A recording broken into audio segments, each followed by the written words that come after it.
Hi, this is Dr. Perry Carpenter. I'd like to thank you for taking the time to join me on this program. This program is entitled Instability Syndromes and the AMA Guides.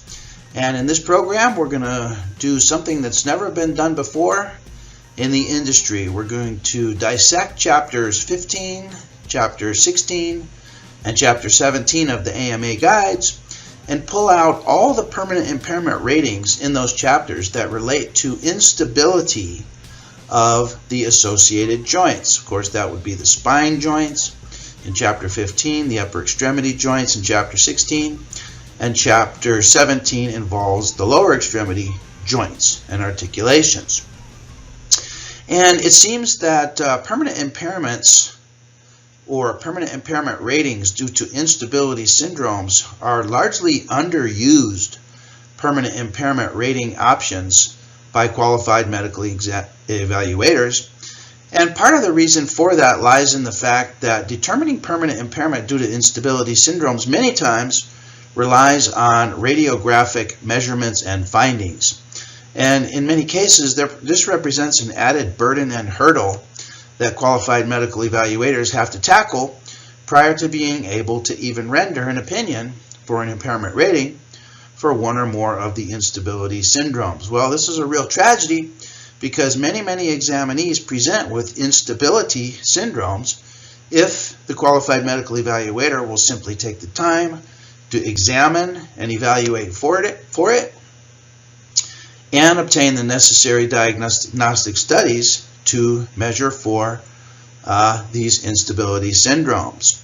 So in this program, we're going to spend some time talking about how to simplify the process of obtaining the diagnostic studies and how the diagnostic studies relate to the instability assessment so that you can proceed and provide your examinee with the permanent impairments that they truly qualify for in a way that is time efficient, time effective, and doesn't place an additional burden on your evaluation that heretofore could not be surmounted due to Herculean difficulties many times associated with dealing with these imaging facilities that are the providers of the diagnostic studies. So spend some time talking about how to simplify that process as it relates to the instability syndromes in 15, 16, and 17 of the AMA Guides. Now in chapter 15, we're going to talk about loss of motion segment integrity. We're going to talk about spinal instability. And we're going to talk about permanent impairment ratings due to spondylolisthesis, which represents a specific form of spinal instability. Then in chapter 16, I have a fascinating discussion for you. In the upper extremity chapter, we're going to talk first about shoulder instability. And we're going to begin today's program by focusing on shoulder instability. We're going to talk about persistent joint subluxation or dislocation.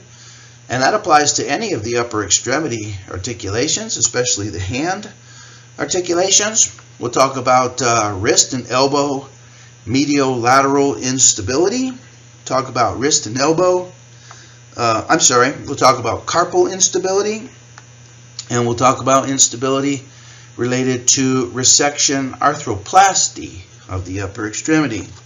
Then in chapter 17, we talk about some fascinating conditions that we're seeing all the time that are common and nearly ubiquitous conditions, but that we simply overlook in favor of some of the other more common and more apparent permanent impairments. Well, in the lower extremity, we're going to talk about patellar instability and patellar subluxation. We're going to talk about ligamentous laxity at the knee involving the cruciate and collateral ligaments. And then we'll talk about instability following knee replacement surgery. And then finally, we'll conclude the program with a discussion of ankle instability. And in this program, I have several references for you. Of course, our primary reference is going to be the AMA Guides, but we're going to pull in other references as necessary to illustrate various points as appropriate. And this is going to be a complete course on the instability syndromes, and we're going to focus on the more common of the instability syndromes, but the principles that we discuss in relation to those will apply also to some of the more subtle and less commonly encountered instability syndromes. So I have a fascinating program for you. This program is approved for 6 hours of QME continuing education, and so I hope you enjoy it, and I hope you find it to be a valuable learning experience. Okay, so with no further ado, let's begin today's discussion in Chapter 16 by focusing on shoulder instability. Okay, so let's begin with our discussion today of shoulder instability. And shoulder instability is described in the AMA guides in Chapter 16, specifically Section 16.7 on page 498 under the category heading of Other Disorders. Other disorders. And in that section, Section 16.7, they talk about various forms of instability of all of the articulations of the upper extremity, beginning with a discussion of shoulder instability, and then going on to persistent joint subluxation or dislocation. They talk about medial lateral instability of the wrist and elbow. Down in the wrist, there's a discussion of carpal instability. There's a discussion of resection arthroplasty, which many times can result in instability. And then other musculotendinous disorders are also discussed in this section. And it's interesting because musculotendinous disorders can contribute to instability syndromes. And we'll talk about the various static and dynamic stabilizers of joints. But for now, just be aware that some of the stabilizers of the joints, especially the shoulder, which we'll talk about today, involve musculotendinous structures, such as the rotator cuff, such as the deltoid. At the elbow, there are muscles and tendons crossing the joint. At the wrist, there are muscles and tendons that cross the joint that contribute to the stability of that joint.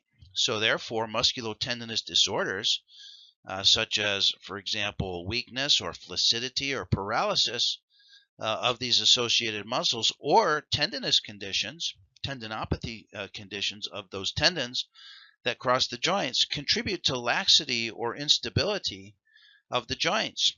And it's interesting because we discussed this briefly in another 6-hour continuing education program that you may be interested in, entitled Permanent Impairment of the Tendinopathies.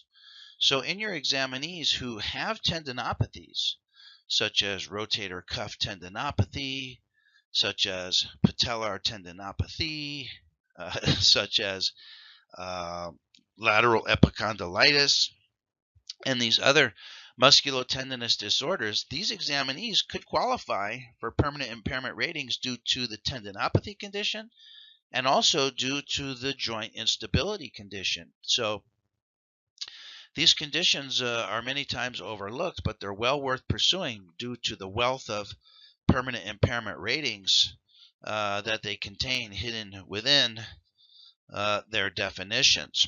Okay, so let's talk about shoulder instability.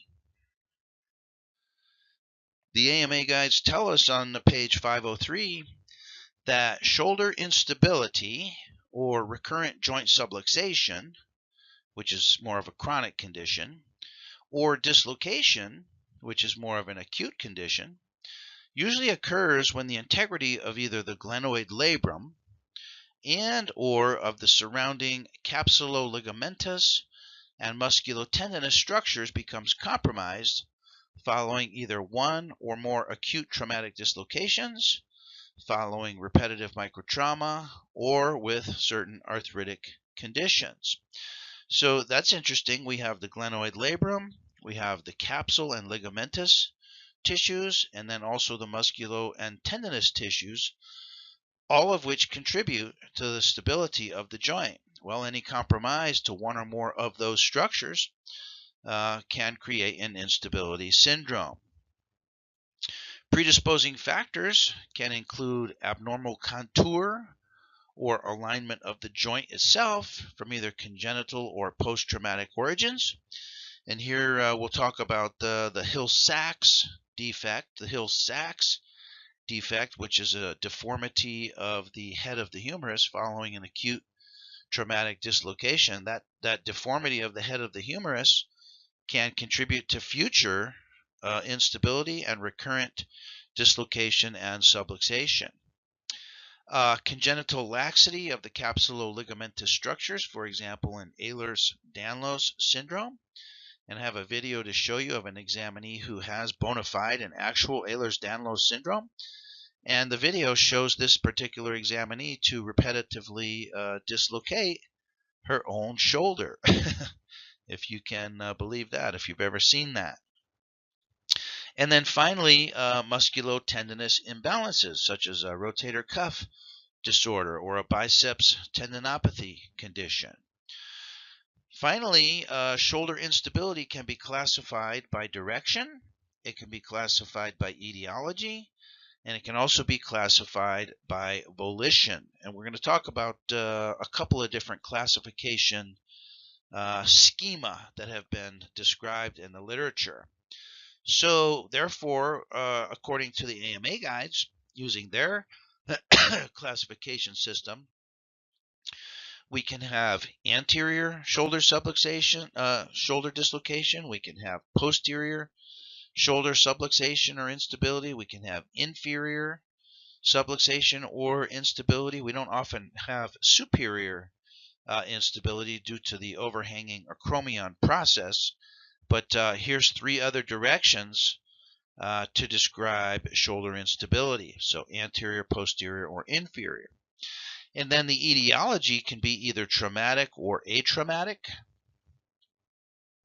They give an example here of atraumatic, such as due to an arthritic condition.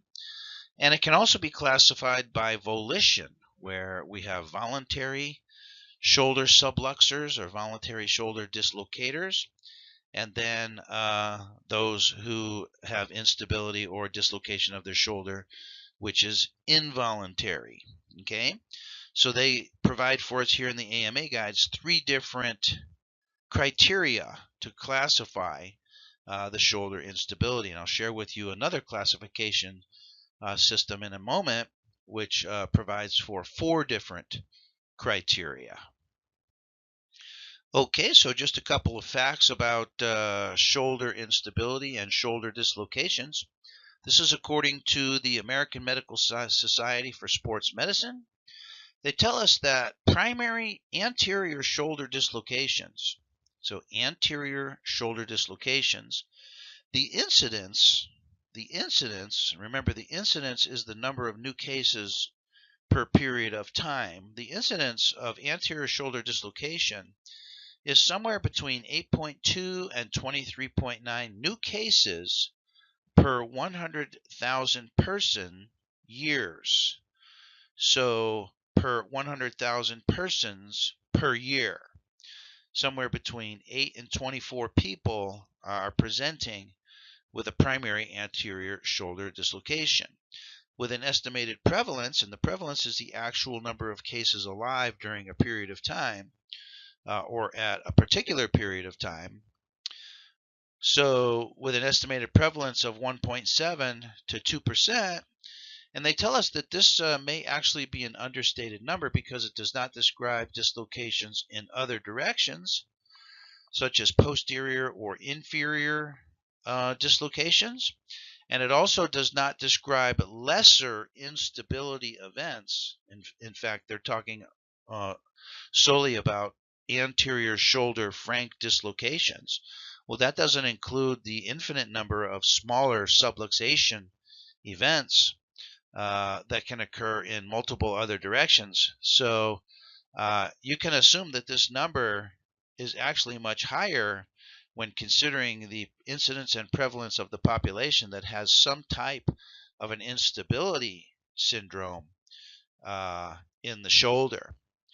Now, in terms of the definition of shoulder instability, according to this group, the American Society, They tell us in order for the examinee to qualify as instability, they must have both instability symptoms, instability findings in the glenohumeral joint, and they must have symptoms. And in this circumstance, the symptoms primarily refer to pain, because we know that we can have examinees who have excessive translational mobility of the glenohumeral joint without symptoms, without pain. And then we also have examinees who have shoulder pain due to a myriad of other shoulder conditions unrelated to instability without findings of instability. But to qualify as and to be classified as instability, there must be present both the symptoms of pain and the examination findings of excess translation. So they both have to be present in order to qualify for instability. So therefore, you want to pay particular attention to the history of your examinee. The examinees will tell you that they have discomfort or pain in the shoulder, and also they have a feeling of looseness or sloppiness or slipping, or a feeling that they have a pending sensation that the shoulder is going to go out on them. Okay, these two findings taken together in tandem should alert you to the possibility that the examinee may be describing an instability syndrome of the shoulder. And if that is the case, then you're going to specifically want to examine and follow up and assess for the presence of shoulder instability. Okay, so let's talk about shoulder stability and the tissues and structures that contribute to the stability of the joint. Well, as you know, the shoulder is a mobility joint. It's the most mobile joint in the body. And of course, what it gains in mobility comes at the sacrifice of stability. Well, one of the contributors to the stability of the shoulder, one of the static stabilizers of the shoulder, has to do with the anatomy of the glenohumeral articulation. And by measurement, the head of the humerus occupies, no, let me rephrase, only 30% of the head of the humerus actually sits on the glenoid cavity, on the glenoid fossa of the scapula. Only 30%. It's a lot like a golf ball sitting on a golf tee. Only a very small percentage of the surface of the humerus is stabilized by the glenoid fossa. Well, everybody has their own size and their own shape of glenoid fossa and head of humerus. So the size and the shape of both of those structures will determine some of the stability of the shoulder joint. And in particular, defects and deformity of either of those structures can compromise the stability of the joint. So the most common deformity that's described in the literature is the Hill-Sachs lesion, And the Hill-Sachs lesion is a deformity of the head of the humerus that results from a traumatic shoulder dislocation event. When the shoulder is dislocated, the head of the humerus gets jammed upwards into the acromion process and can suffer a compression fracture of the head of the humerus. This leaves a defect known as a Hill-Sachs lesion. Well, this defect creates an incongruity of the glenohumeral articulation and contributes to laxity and future laxity of the shoulder joint. Also contributing to shoulder stability, one of the other static stabilizers is the glenoid labrum. The glenoid labrum deepens the glenoid cavity up to 50%, especially in the inferior aspect. So any injury or damage to the glenoid labrum will compromise shoulder stability.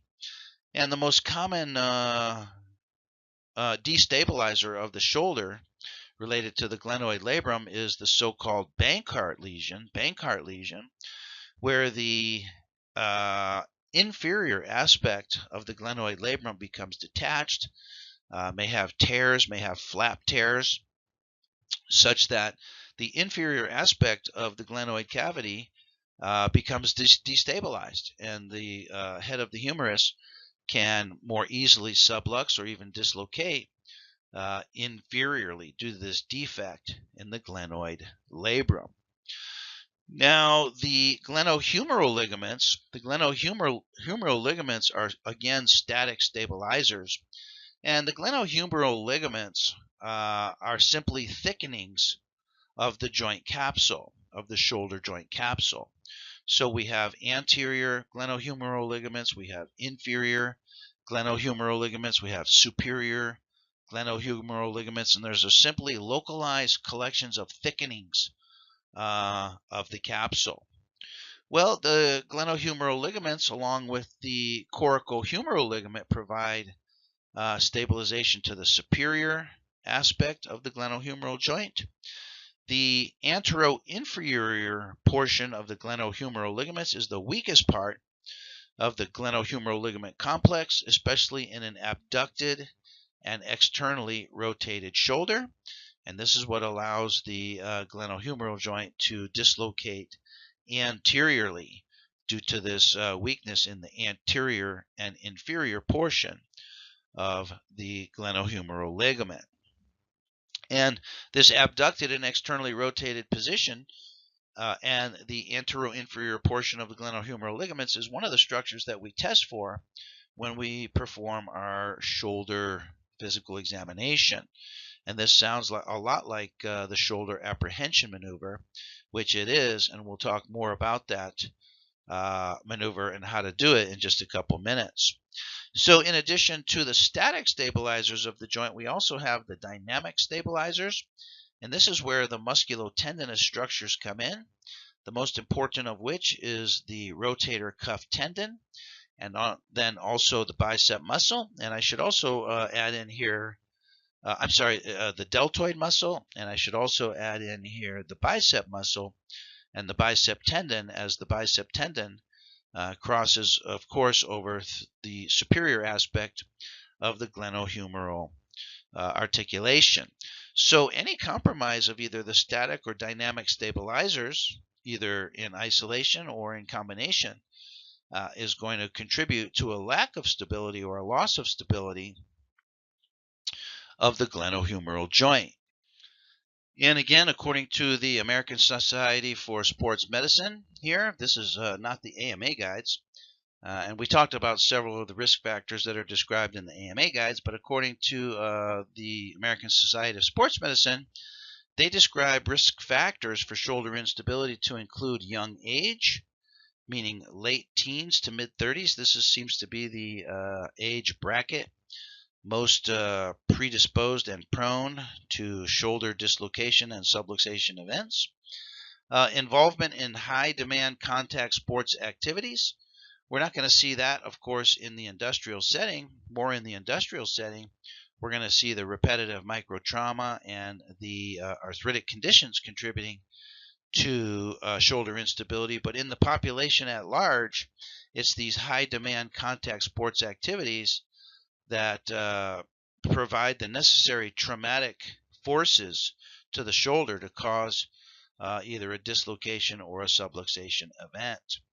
Also, the presence of the Hill-Sachs or Bankart lesion deformities, either in the head of the humerus or in the glenoid labrum, or just congenital malformations of either of those structures, whether it be the glenoid fossa itself, the head of the humerus itself, or the glenoid labrum itself. Any deformity there, because this is so close to the internal structure of the shoulder joint, any deformity there would immediately compromise stability of the joint. Prior history of ipsilateral dislocation of any joint, could be the elbow, could be the clavicle, could be a wrist dislocation, seems to be a risk factor for a subsequent shoulder instability event. Ipsilateral rotator cuff or deltoid muscle insufficiency, or any prior sprain, strain, injury to the rotator cuff, any prior tear, whether partial or full thickness tear to the rotator cuff, is going to compromise these musculotendinous structures and therefore contribute to shoulder instability. And then any underlying ligamentous laxity, such as the Ehlers-Danlos syndrome or just generalized ligamentous laxity in your examinee. And we're going to have a brief procedure where we do some brief physical examination checks to assess the general ligamentous tone in your examinee. Okay, so those are some things to look for in your very next examinee. Okay, so let's go to the AMA guides and see what the AMA guides have to tell us about permanent impairment ratings for examinees with shoulder instability. Now, it's interesting because in our prior definition of instability, we said that there have to be present at the same time, simultaneous, there have to be the coexisting findings of symptoms such as pain or discomfort, and also a feeling of looseness, sloppiness, or pending subluxation or dislocation of the joint, as well as examination findings of excessive mobility or translation of the joint. Well, here in table 1626, the guides emphasize that there must be it must be a symptomatic shoulder instability pattern in order to qualify for permanent impairment. And the AMA guides describe 3 different symptomatic shoulder instability patterns. They describe an occult instability. They describe instability characterized by a subluxating humeral head.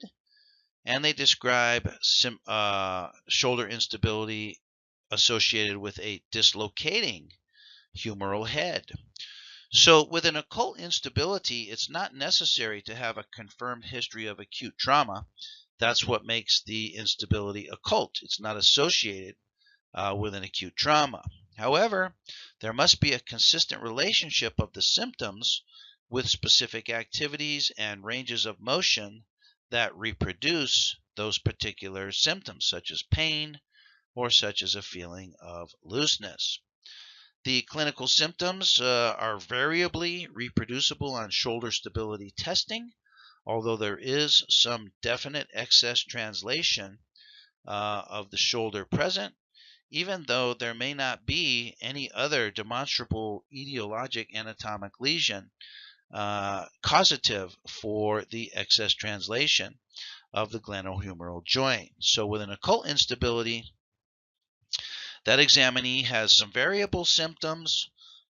He will historically describe in the history taking portion of your evaluation that he has a consistent pattern of symptoms with certain activities and certain ranges of motion.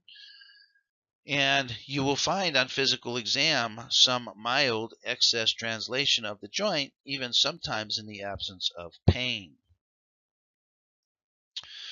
Next is the subluxating humeral head. This is associated with a confirmed history of acute trauma. It will require that there's a consistent relationship of symptoms with certain activities and certain ranges of motion. And now the physical exam testing, such as drawer testing, such as load and shift testing, will reproduce the examinee's symptoms in the shoulder. And we're going to talk about this more when we get into the provocative testing for the shoulder stability assessment. But let's just introduce the concept here. What type of symptoms and what would you consider to be a true positive objective finding for those symptoms would you expect to find on shoulder stability testing? It tells us here with a subluxating humeral head and also with a dislocating humeral head that the clinical symptoms are reproducible on shoulder stability testing. Well, remember that the symptoms in our definition involve pain and also involve a feeling of looseness or a feeling that the shoulder is going to come out of place. Well, this is what is responsible for the so-called apprehension maneuver. A true positive objective finding on this type of physical examination maneuver will involve some component of apprehension by the examinee. And apprehension typically involves some aspect of the flexor withdrawal reflex. In other words, as the examinee senses pending subluxation or dislocation of the humeral head, they will recoil in apprehension. They will reposition themselves in such a way to prevent the subluxation or the dislocation of the humeral head. It's reflexive. It's a subset of the flexor withdrawal reflex. So very interesting. This sort of apprehension response is reproducible, and it's the apprehension response that provides the true objective finding on these physical examination provocative tests. On physical exam, these subluxating, dislocating humeral heads will have excessive translation in the class 2 and class 3, and these will be associated with a demonstrable anatomic lesion, whether that be a Hill-Sachs deformity, a Bankart lesion, some other musculotendinous disorder, or some other capsuloligamentus disorder. These will be associated with some anatomic lesion that can be positively identified either on physical examination or on diagnostic study tests. So when you provide for permanent impairment rating for your examinees that have bona fide shoulder instability, you want to go ahead and classify the instability. And the AMA guides give us a couple of different criteria to help us classify the instability. So we'll talk about that, and then we'll also talk about an additional criteria provided by another reference. So with regards to the AMA guides, in the direction of instability, we can have anterior instability, posterior instability, and inferior instability. We don't see superior instability unless there's some severe fracture or trauma to the acromion process of the scapula, as the acromion process forms a roof over the glenohumeral joint and provides superior stability. So more common are the anterior, posterior, and inferior directions of instability, where the glenohumeral joint is constrained only by connective tissue and soft tissue structures. Then you want to classify the instability as either a traumatic or an atraumatic cause or etiology. As we know, with inherited or congenital ligamentous laxity, such as Ehlers-Danlos syndrome, that's an atraumatic cause of shoulder instability. Probably more commonly is going to be the traumatic causes of instability, such as a fall on an outstretched arm or some other direct trauma, direct impact to the glenohumeral joint.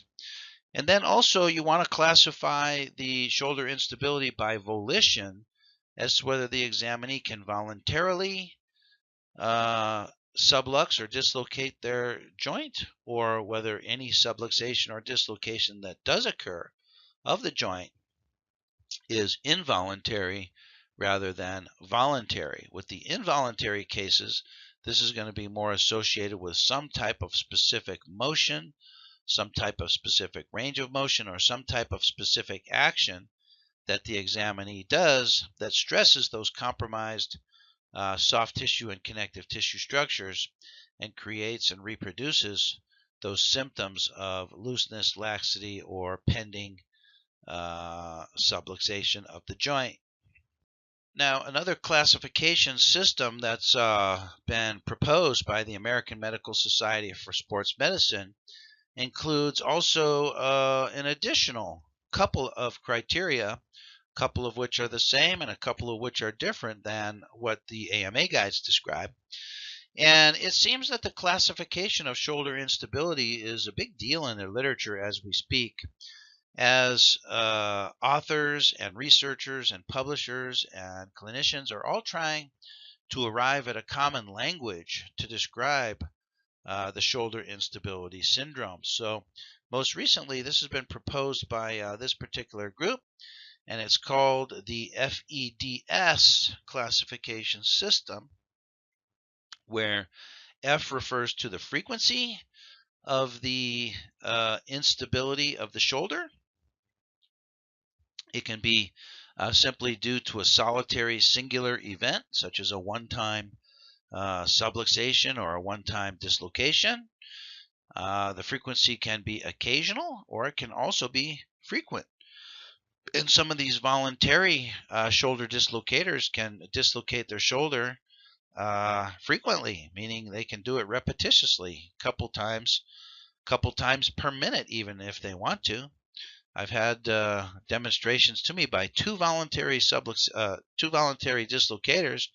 where they repetitively 3-4 times right in front of my eyes dislocated their shoulder. So frequency is an important criteria in the classifying of the shoulder instability syndrome.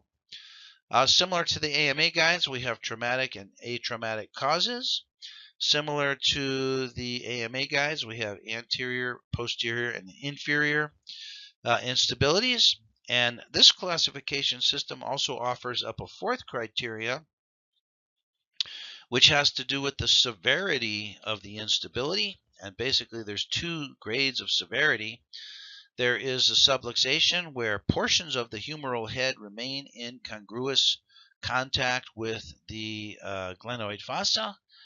And then we have the dislocation event where the head of the humerus becomes incongruent and out of contact, completely dislocated from the glenoid fossa.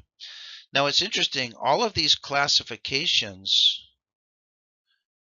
criteria described by the American Medical Society for Sports Medicine, all of these can be obtained in the history. And we're going to go into more physical examination in a minute, but you can determine the frequency of the instability in the history. You can determine the etiology of the instability in the history, the direction, and the severity. These are all descriptors that are going to be given to you by the examinee. So a careful history would include questions inquiring about the frequency, about the direction, about the severity, and about the etiology. Okay, so this is the FEDS system, FEDS. And you might want to incorporate this into your history involving shoulder cases. Questions regarding each of these criteria, F, E, D, and S. Okay, so those are some classification criteria that we can obtain in the history. In the physical examination, we have some other criteria that are derived through the hands of the physician. So these are referred to as physician-derived criteria. So we have examinee-described criteria. Here we're going to talk about physician-derived criteria. Well, the main physician-derived criteria has to do with the physical examination and the provocative tests that we use to assess for the shoulder instability syndromes, all of which are helpful in determining the direction of the instability.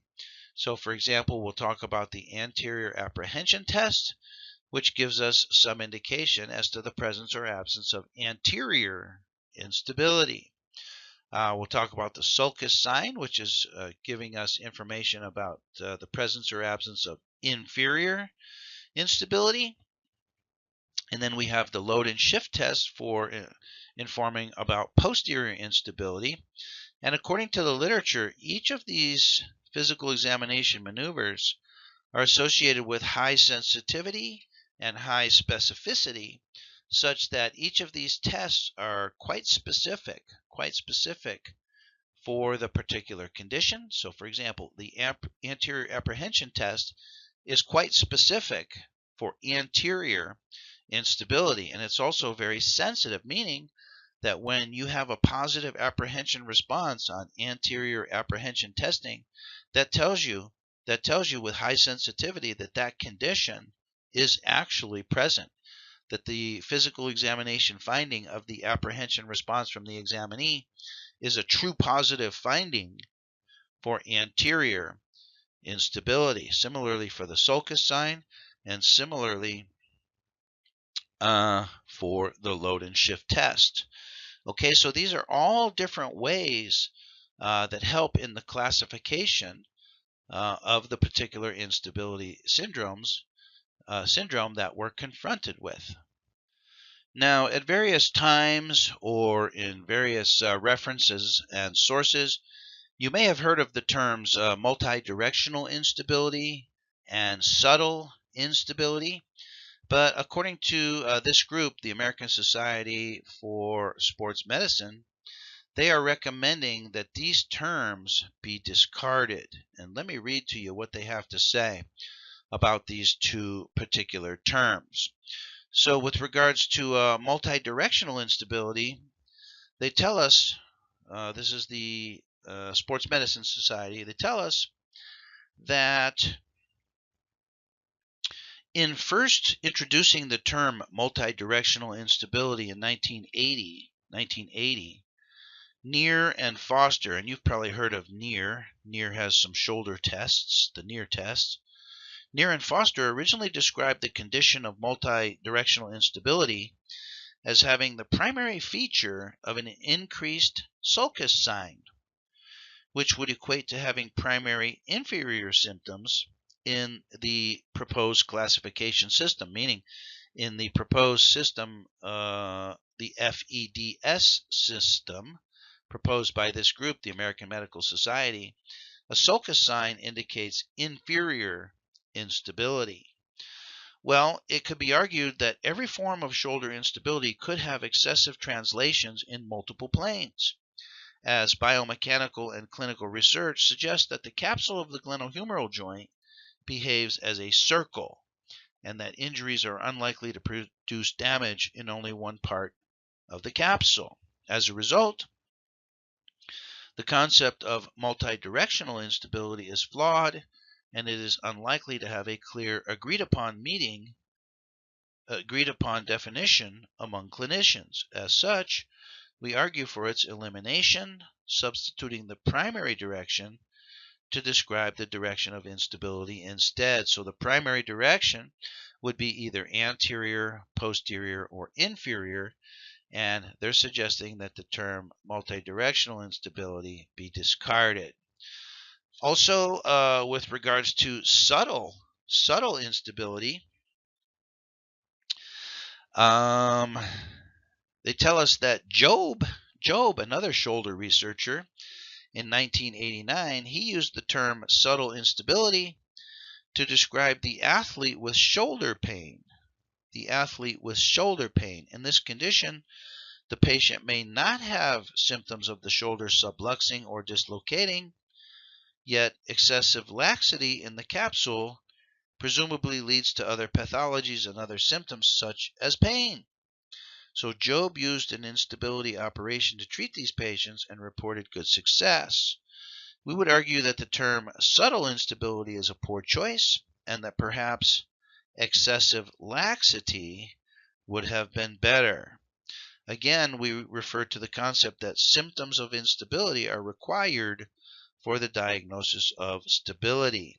And in the study described by Job, those examinees or those athletes did not have symptoms, the classic symptoms of instability, such as pain and a feeling of looseness or a feeling of pending subluxation or dislocation of the shoulder. So they argue that more classically, the examinees described by Job could have been classified as having excessive laxity in the absence of true instability. Okay, so these are terms that you're going to be seeing phased out in the literature. Now, they also have some issue with the term of voluntary instability in this classification system. Remember, voluntary instability is to be contrasted with involuntary instability. And they found that of the group of voluntary subluxers and dislocators of their shoulders, those groups or those persons who had secondary gain issues, meaning they were involved in some sort of litigation or personal injury claim or perhaps a workers' compensation claim, And also they had a secondary gain issue, and also they had some sort of existing psychologic pathology. They did poorly with treatment. In other words, they failed to respond to treatment, whereas those groups of persons who were voluntary dislocators but had an absence of psychologic pathology, they did well with treatment. So, at least according to this group, the American Medical Society for Sports Medicine, they argue that it's perhaps better to describe two groups of voluntary dislocators,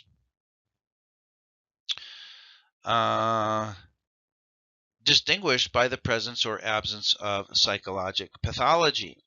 And they argue for the inclusion of two new terms, such as demonstrable instability and volitional instability, whereas demonstrable instability describes patients who can demonstrate their instability, but who have no psychologic or secondary gain issues, whereas volitional instability refers to those patients who have the desire for their shoulder to sublux or dislocate for whatever reason. Okay, so in this system, let's review. We have the frequency, the etiology, the direction, and the severity of the instability event. And it might be important to take a look at those examinees who are voluntary subluxers and dislocators of their shoulders, and perhaps subclassify those groups into two subgroups based upon the presence or absence of secondary gain and or psychologic pathology. Okay, so that's a classification system and some more detail even above and beyond that offered by the AMA guides. But let's now go into the physical examination of the shoulder instability syndromes as described in the AMA guides. And the guides tell us that shoulder instability, recurrent subluxation, or dislocation must be adequately documented through a complete medical history, physical exam, and radiographic findings. And you can just imagine what might be some of the radiographic findings associated with shoulder instability. MRI, arthroscopy, and examination under anesthesia may be useful components of the evaluation. An individual's complaint of feeling or fearing that a joint is popping or going out of place without adequate clinical findings is not a basis for permanent impairment rating. So here the AMA guides sort of reiterate and parrot the philosophy of the American Medical Society of Sports Medicine that told us that both symptoms and excessive translation have to be present in order to qualify as true instability. So here the AMA guides are telling us that simply the examinee report of symptoms without adequate clinical findings of excess joint translation is not a basis for a permanent impairment rating. So the shoulder instability syndrome must be documented through a complete medical history, and that's what includes the FEDS classification system. Then through our physical examination provocative maneuvers, such as apprehension, sulcus sign, load and shift, etc. And then also diagnostic imaging findings, such as radiographs, plain film radiographs, or magnetic resonance imaging. Now again, the AMA guides sort of reiterate what the American Medical Society of Sports Medicine talked about in differentiating between instability and what the medical society referred to as excessive laxity. Well, the guides tell us that true shoulder instability must be differentiated from hyperlaxity, and this refers to the study by Job in 1989. So laxity refers to the normal sliding of the humeral head in the glenoid socket, whereas instability is the inability to maintain a normal relationship between the head of the humerus and the glenoid fossa, and can be manifested, and this is critical for our physical examination, can be manifested by pain and muscular defense induced by provocative movements in the direction of the instability. It's this pain and muscular defense that provides the true objective findings for the presence of instability. So muscular defense, this is a component of the flexor withdrawal reflex. This is what we refer to as the apprehension response by the examinee. In the absence of muscular defense, in other words, a reflexive, involuntary movement by the examinee to reposition the head and the socket, to re-establish normal relationship between the head and the socket, that's what provides the true positive objective finding when performing these provocative maneuvers in the direction that produces a loss of normal relationship. In other words, in the direction of the instability. They tell us that if a provocative test shows increased humeral head motion without reproducing the individual symptoms, in other words, without producing a muscular defense reaction, then hyperlaxity instead of instability is considered to be present, and hyperlaxity does not qualify for a permanent impairment rating. So this is the examinees who report pain but who have an absent muscular defense type of response. Those examinees don't qualify for a diagnosis of instability, and they don't qualify for a permanent impairment rating due to instability. They tell us that the impingement type, shoulder pain, must be differentiated from neck or radiating pain. The dead arm syndrome caused by stretching of the brachial plexus can be transiently experienced by certain athletes, such as pitchers during the act of throwing, due to humeral head subluxation, but in itself is not diagnostic of shoulder instability. And this is exactly from the study of Job that we referred to earlier. Okay? So the qualifier for a permanent impairment rating due to shoulder instability is quite exacting and quite specific, and it largely hinges around the examinee's response to physical examination maneuvers. Okay, the physical examination for the assessment of shoulder instability begins with inspection, looking for any visible deformity, comparing the affected to the unaffected side, such as the presence of deltoid muscle atrophy or any bony or soft tissue asymmetry, comparing side to side. Looking for muscle atrophy, looking for any asymmetry to the contralateral shoulder, perhaps even the presence of scar tissue or arthroscopic scars due to past trauma or surgery. It includes general range of motion testing, both active and passive, and this is all part of your normal physical examination for the shoulder.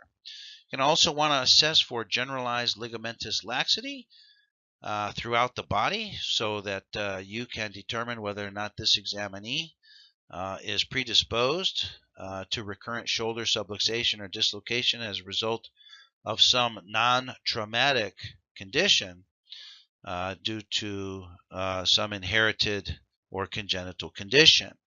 Also, the axillary nerve examination, both sensory and motor, is included in the shoulder instability assessment, because injury to the axillary nerve, of course, affects the rotator cuff and deltoid muscles and would contribute to musculotendinous instability, contributing to the shoulder instability. Okay, and then let's talk about now our provocative maneuvers for shoulder instability testing. So just as an example, here we have an examinee with some deltoid muscle atrophy on the left deltoid muscle. You can see that that muscle has diminished tone and diminished bulk when compared to the unaffected and actually quite bulbous deltoid muscle on the other side. So this is a key finding contributing to shoulder instability here on the left. And in addition to examination or an inspection of the shoulder, the AMA guides tell us that the shoulder examination includes range of motion measurements and laxity and provocative tests. And from this point forward, I want you to make it a goal to become proficient and fluent in several of the provocative tests for the shoulder, especially and certainly fluent in the tests that are described in the AMA guides. And we'll go over several of those here in just a few moments. The guides tell us that these tests can be difficult to interpret if the individual is not fully relaxed, as muscular contraction can temporarily stabilize a pathologically unstable shoulder. So it's important to get the examinee to relax completely so that you can apply the maneuvers and have an accurate interpretation as to the results of those maneuvers. Since a certain amount of shoulder laxity is normal, it's critical for the examiner to determine whether the physical findings reproduce the individual's symptoms. And how many times now have we had this concept reinforced that not only do we have to find laxity in the physical examination, but the test maneuver should reproduce the examinee's report that they feel as if their shoulder is going to sublux or dislocate. And this report of subjective symptoms from the examinee should be accompanied by the true positive objective finding, which involves the apprehension sign or some form of muscular defense away from the direction of instability. So one of the tests described in the AMA guides is the sulcus sign, So the sulcus sign is pathognomonic for inferior instability of the glenohumeral joint. And this test is elicited by applying downward traction on the humerus, and this test for inferior translation of the humeral head. So to perform this maneuver, you as the examiner would grab the examinee's upper extremity with one hand at the wrist and one hand just above the elbow, and tractioning down on the head of the humerus while encouraging the examinee to go ahead and relax the muscles that would ordinarily support the humerus within the glenoid cavity. And a positive sign may merely be an indication of hyperlaxity and should not be given too much significance unless the maneuver clearly reproduces the individual's discomfort or sense of instability, in which case the examinee will recoil away from the direction of the traction. In other words, the examinee will move in the direction of the traction so as to reduce the stress and the translation of the humeral head. Now, a positive sign is also accompanied by a dimpling of the skin as the head of the humerus separates from the glenoid cavity. You have a picture of an examinee with a sulcus sign, and this is quite a large sulcus sign. And what the sulcus sign is a dimpling of the skin as the skin retracts between the glenoid cavity here and the head of the humerus here. So what we see here is that the humerus bone is subluxing and dislocating inferiorly, opening up a gap or a sulcus between surfaces that are otherwise in direct contact. So this represents a significant translation of the head of the humerus on the glenoid fossa. Now, this sign may not have any significance in the sense of being definitive for instability if it does not reproduce the examinee's symptoms. And the examinee's symptoms would be in the form of a muscular defense, where the examinee would recoil against this particular maneuver, thereby preventing the pending subluxation or dislocation of the head of the humerus. So that's one provocative test, is testing for the sulcus sign. The AMA guides tell us about the loading posterior anterior drawer test. This test is performed with the individual supine and with the shoulder in neutral rotation, neither internal or external rotation, 60 degrees abduction and 30 degrees flexion. So I want you to picture that. I want you to picture yourself getting in position with your right knee up into the examinee's right axilla, taking the shoulder into 60 degrees of abduction. That's above 45, but not quite to 90. 30 degrees of flexion and neutral rotation. One hand stabilizes the extremity in neutral rotation as the other hand applies a posteriorly directed force to sublux the shoulder posteriorly. The position of the examiner's hands is reversed to reproduce the maneuver, applying an anteriorly directed force. And in a clinical setting, the examiner can usually evaluate the severity of instability without inducing a shoulder dislocation. So with loading posterior and loading anterior, you're assessing for posterior and anterior instability respectively. And this maneuver, in the presence of bona fide instability, will reproduce the examinee's symptoms, and that will manifest as a muscular defense. It's a reflexive form of the flexor withdrawal reflex as the examinee recoils from the maneuver. The examinee is actually trying to prevent a subluxation or dislocation of the shoulder by providing muscular defense and recoil from the maneuver. So again, reproduction of the examinee's symptoms is critical for a classification of instability. So in describing the amount of movement of the head of the humerus in the glenoid fossa, the AMA guides describe 4 classes of translation. Trace is a small amount of movement of the humeral head, may be also considered normal translation of the head of the humerus. With a class 1 translation, the humeral head rides up the glenoid, but not over the rim, and this is both in the anterior and posterior direction. Class 2, the humeral head subluxes over the glenoid rim, but reduces spontaneously in position when the axial load is withdrawn. Okay, so the examinee may provide a muscular defense, but when the examinee releases the application of force, the head of the humerus reduces spontaneously back into its normal alignment. And then in a class 3 translation, the humeral head frankly dislocates over the glenoid rim and remains dislocated with the removal of force. And remember, each one of these translation classes is relevant in terms of providing the appropriate permanent impairment rating for the examinee. Now, the 2 primary tests that you're going to rely heavily upon for the assessment of anterior instability are the apprehension and relocation tests. And these are described in the AMA guides. So with both of these tests, the examinee is in a supine position.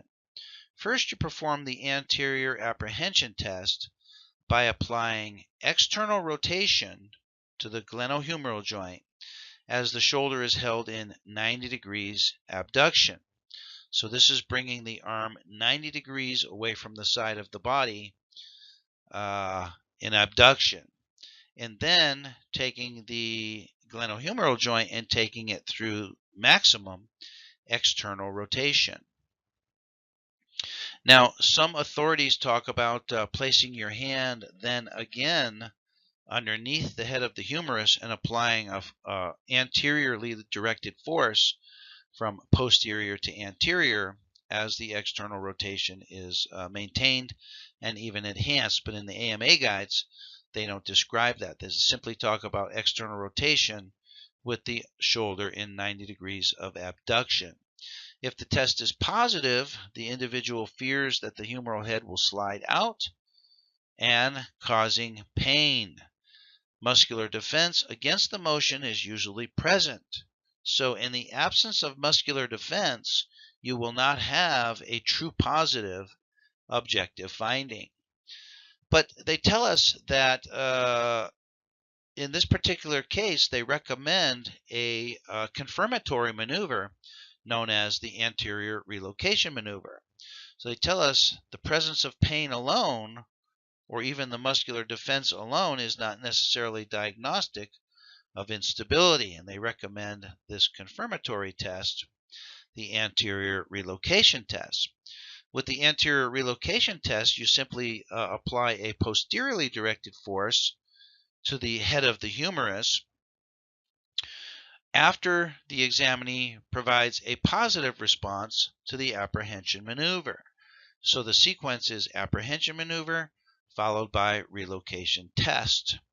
So again, the proximal humerus is held in 90 degrees of abduction with external rotation, and you apply a posteriorly directed force to relocate the head of the humerus back into alignment with the glenoid fossa. This posterior stabilizing force should reduce the humeral head and relieve any apprehension of shoulder instability. So this is a confirmatory maneuver for a positive finding on the apprehension test. With the relocation maneuver, the examinee should report relief of pain and relief of apprehension. And with the apprehension maneuver, the examinee should report pain and apprehension in the presence of anterior instability. Okay, so let's review again the permanent impairment ratings associated with shoulder and shoulder instability. The guides tell us that shoulder instability patterns are based on the parameters listed in Table 1626. And we looked already at 1626, and we'll take another look at it here in just a moment. And these instability patterns can be classified as number 1, occult instability, number 2, instability with a subluxating humeral head, and 3, instability with a dislocating humeral head. Since the shoulder represents 60% of the upper extremity, the patterns of occult, subluxating, and dislocating instability represent upper extremity impairments of 6% upper extremity, 12% upper extremity, and 24% upper extremity impairment, respectively. And the guides tell us that this value may be combined only with impairments due to decreased motion. It cannot be combined with pain and or decreased strength, both of which are rated separately. So shoulder instability can be combined only with an impairment rating due to decreased motion. Okay, so let's redefine the criteria required to classify the instability as either occult, subluxating, or dislocating. Okay, so here's your three instability patterns: occult instability, subluxating instability, and dislocating instability. Now recall one of our references, the American Medical Society for Sports Medicine, argued against classifying instability as subtle instability or occult instability. This is the AMA guide's equivalent of what they referred to as subtle instability. Well, the AMA guides retains this particular classification and provides for 6% upper extremity impairment in an examinee who does not have a confirmed history of acute trauma, but who does report a consistent relationship of symptoms with certain activities, certain ranges of motion, certain movements. He consistently states that when he does such and such motion, he gets this feeling in his shoulder. Now, remember that with the subtle instability, and here the AMA guys refer to it as occult instability, the examinee may or may not report symptoms of a feeling that their shoulder is going to go out, a feeling of a pending subluxation or dislocation.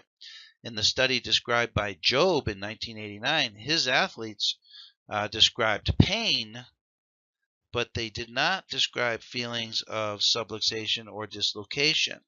So the AMA guides continues to provide an impairment rating even for an examinee who does not describe looseness or pending subluxation, but simply describes symptoms of pain. Okay, we may see this disappear as the shoulder instabilities become reclassified. But again, this examinee will have some trace or some subtle findings of instability. And remember that a class 1 glenohumeral translation class involves a humeral head that rides up the glenoid but not over the rim. Trace is only small amount of movement of the humeral head. And this examinee will have no demonstrable etiologic anatomic lesion. And according to the guides, this examinee still qualifies for 6% whole person, 6% upper extremity impairment. The next classification class is the subluxating humeral head with an acute history of trauma, with a consistent relationship of symptoms with certain activities and certain motions. This examinee will report and will demonstrate an apprehension response, but has only a small movement of the humeral head, where the humeral head rides up the glenoid but not over the rim of the glenoid. But still, this is associated with a demonstrable lesion. Examinee with a dislocating humeral head has class 3 translation, where the humeral head frankly dislocates over the glenoid rim and remains dislocated even with the removal of force. Okay, so different glenohumeral translation classes and different forms and presentations of apprehension response and muscular defense with provocative testing. Okay, doctors, I hope you found that to be interesting and useful in the evaluation of your very next shoulder case. Let's just summarize a couple of the take-home points from today's discussion. It's very interesting that the occult instabilities, the AMA guides provide for 6% upper extremity impairment for basically an examinee who has no history of trauma, has variable response to provocative testing, may even have negative apprehension response to provocative testing, and also has no demonstrable etiologic lesion with which to explain the examinee's report of pain and the potential presence of trace to slight instability on provocative testing. So this basically describes many of the examinees that we see on a regular basis that don't qualify for the subluxating or dislocating humeral head permanent impairment ratings, but who may qualify for an additional 6% upper extremity impairment simply on the basis of reports of pain and reports of feelings of looseness or instability of their shoulder. The AMA guides do provide for permanent impairment for this, and they describe this as an occult instability. Now, as we discussed, the American Society for Sports Medicine Professionals, or the American Society of Sports Medicine, is arguing against the classification of disabilities as occult or subtle. They use the term subtle, the AMA guides use the term occult, preferring to refer to those types of instabilities as hyperlaxities or increased laxity.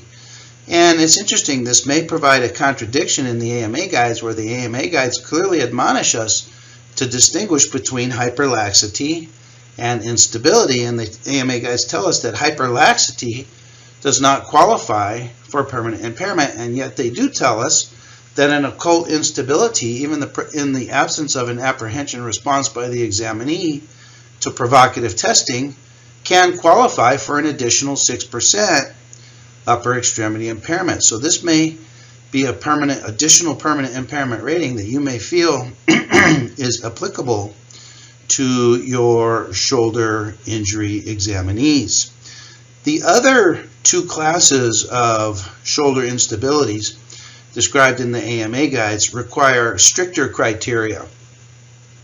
They both require a history of trauma, and they both require positive pain reproduction and positive reproduction of muscular defense and apprehension on provocative testing in the direction of instability. So it's quite fascinating. Through using the classification system either in the AMA guides and the provocative tests, we get a good picture and a good description of the examinee's exact instability. So the history taking is critical, and it's during the history taking of the examinee that you determine the frequency of instability, the etiology of instability, the direction of instability, and the severity of instability. And those can simply be obtained during the history. And then the provocative testing is wherein you confirm the direction of the instability. You confirm the direction of the instability through various provocative tests in different directions, such as the sulcus sign in the inferior direction and the anterior and posterior loading maneuvers for anterior and posterior instabilities. So it's quite a complete classification system for your shoulder instability cases. And many of the standard traditional shoulder injury cases that you're seeing could qualify for these additional permanent impairments due to instability if you simply take the time to master the provocative maneuvers and master the history-taking line of questioning to uncover and unearth the examinee's comprehensive symptoms that include symptoms of instability. So standard injuries such as rotator cuff strains and tears, even partial tears, could qualify for instability due to musculotendinous disorder. Shoulder dislocations will certainly leave a trace of instability. Biceps tendon injuries, whether there be bicep tendon subluxation, bicep tendon sprain, strain, avulsion, perhaps even surgical biceps tenodesis, where the biceps tendon is removed from its attachment on the superior aspect of the glenoid and tacked down and adhered to a new origin on the humerus bone.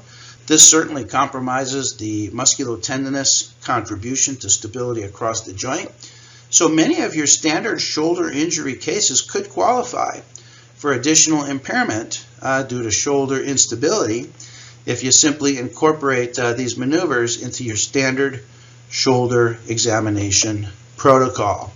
So doctors, I hope this helps you. In our next session, we're going to go into some fascinating instabilities also in the upper extremity, and we're going to talk about elbow instability, and we're going to talk about carpal instability, and I'm sure you're going to find those to be very fascinating discussions as well. So for now, this is Dr. Perry Carpenter. I'm looking forward to being with you on our next session. And for now, I'm wishing you best of success in your career as a qualified medical evaluator.